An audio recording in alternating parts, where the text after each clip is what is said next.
Jennifer Lawrence might be one of the world's biggest stars, but one of her lesser-known films is currently dominating Netflix. There's an overwhelming amount of content on Netflix for any casual viewer, but it's always a bit of a surprise when an older film like House at the End of the Street rises above the fray to become one of the most watched titles on the streaming service. Recently, this 2012 psychological horror thriller surged to the top of Netflix's charts, and it's currently the fourth most popular film on the streamer in the United States, despite the fact that it's nearly a decade old.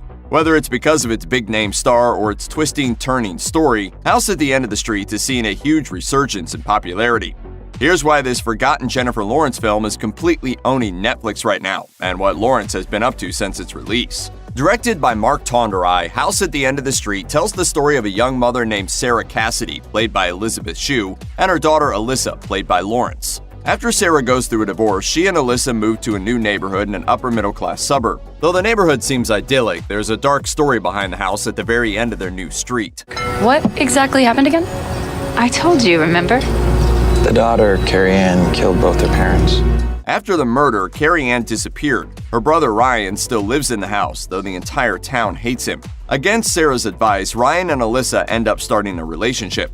Before too long, Alyssa realizes that Ryan is not all he seems, and that he's harboring a dark secret in the basement of his house. As Alyssa investigates further, she finds herself in mortal danger, while Sarah tries to do everything in her power to save her.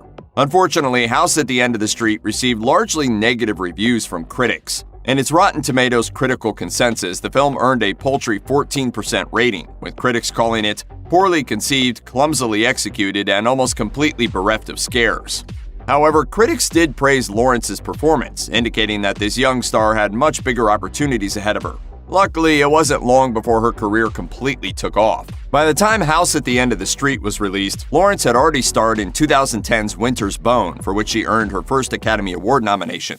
She'd also starred in the 2011 romantic comedy Like Crazy and X-Men First Class as Mystique, a role she would return to several times. But her biggest franchise was yet to come. Lawrence starred as Katniss Everdeen in the first of the Hunger Games trilogy in 2012.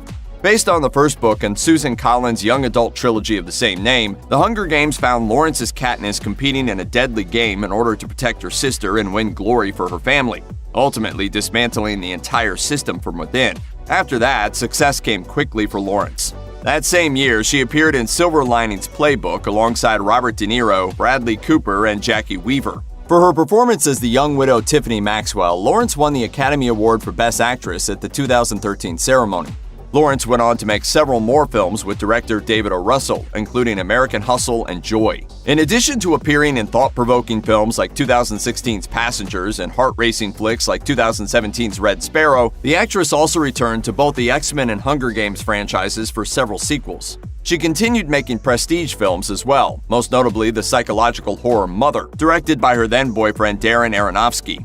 After such an intense run, Lawrence took a bit of a breather, although she has several projects on the horizon. But even after a few years out of the spotlight, it would seem Lawrence is still popular with Netflix viewers.